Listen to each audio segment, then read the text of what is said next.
Ladies and gentlemen, today I wanted to talk about two of the greatest rounds in March Madness history. These were both incredible, filled with many upsets, and I wanted to recap all the important moments, so stay tuned. Now, even the first game of the day was an absolute thriller. West Virginia taking on Maryland in the round of 64. This is an incredible game. Both teams had big leads, but in the end, Maryland got a tight victory led by Julian Reese with 19 points and 9 rebounds, and of course, the game-sealing dunk. Now, Furman taking on Virginia, a 4-13 matchup. Kihei Clark, who's been great for Virginia in his entire college career, made one of the worst plays I've ever seen. He could have just held on to the ball, but instead he throws it away right into the hands of Garrett Hine, and then J.P. Pegas hits a go-ahead three, and you all know what happens next. Furman, they end up winning this game in a huge upset. But then later that day, if you think it couldn't get even crazier, it got even crazier. 15 seed Princeton. Princeton, you don't know them as a basketball school. You know them for studying calculus and all that kind of stuff. They pull off a huge upset over Arizona, and Arizona had high expectations going into the tournament, considering they did win the Pac-12 championship. So to have them lose to Princeton is very shocking. They were led by Caden Pierce, who is the younger brother of Colts wide receiver Alec Pierce. He was great on the boards, and overall, Princeton, they're still dancing. Now to one of my favorite first round games, Memphis taking on Florida Atlantic. Now, Florida Atlantic and Memphis, this was a very back and forth game, but Florida Atlantic overall, in the final moments of that game, they did not look like they were going to win. Memphis, all they had to do was not turn the ball over. They turned the ball over in a tie-up. Florida Atlantic had the possession, and then in the final seconds, Nick Boyd hit a driving layup to win the game for Florida Atlantic. An absolute stunning victory, and Florida Atlantic still dancing. Now, talk about one of the greatest upsets of all time. Farley Dickinson and number 16 knocking off number 1 Purdue. Talk about a great upset.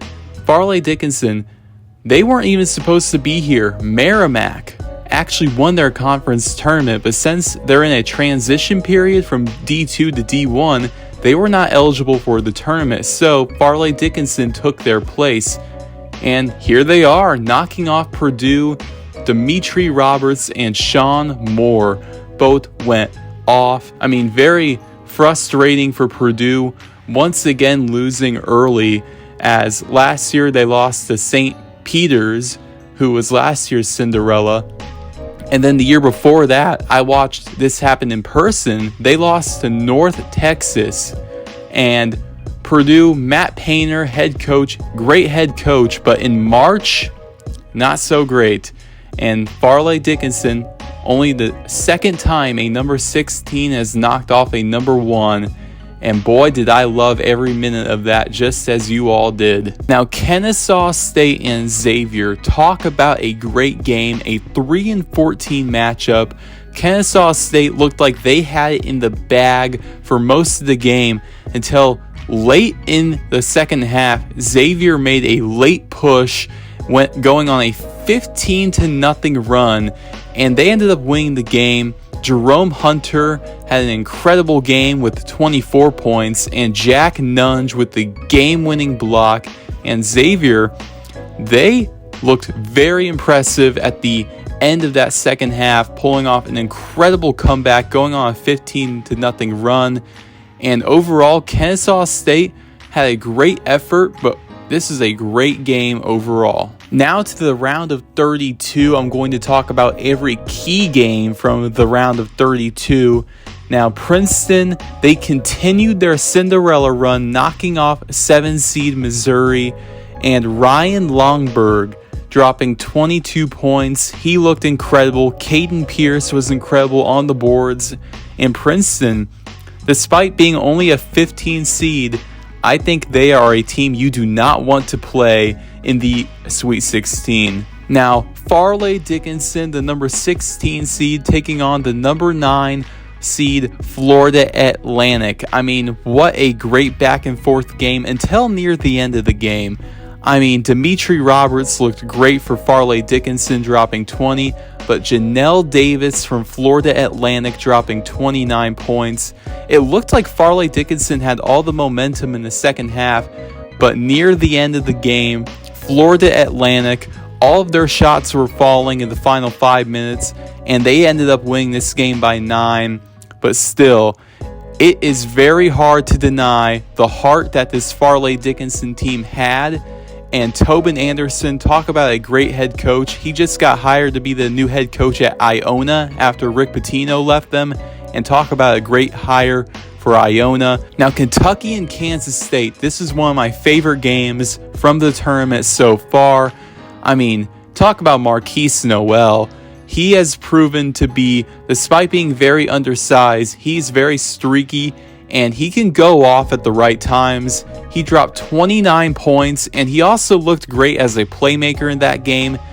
And, of course, for Kentucky, you can't deny how great Oscar Tshiebwe played, as always, in what will be his final game at Kentucky. He put it all on the line. But at the same time, though, this was a great defensive game. It went back and forth, but Kansas State in the final 2 minutes completely pulled away. Keontae Johnson hitting the dagger 3. And, of course, Keontae Johnson having one of the best stories in college basketball. I'm sure you've all heard about it by now. And overall, this Kansas State team, they went from being predicted to be at the bottom of the Big 12 at the beginning of the season to being a potential Final Four threat. That is absolutely wild to me. Now, another great matchup in the round of 32, a 2 taking on a 10, Texas taking on Penn State. Now, this is a great game overall. Penn State, they have been red hot as of late. They went to the Big Ten championship but lost to Purdue. And they are a great three-point shooting team.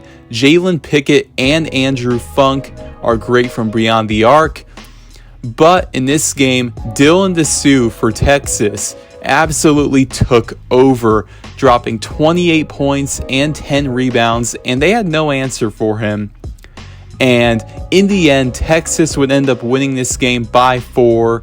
Dylan Dessou, he is an absolute force on the boards, with a double-double in this game, and he will be very hard to stop in the coming rounds, and that makes Texas a Final Four threat in that region, in my opinion. Now, the final game I want to talk about from the round of 32, Kansas taking on Arkansas.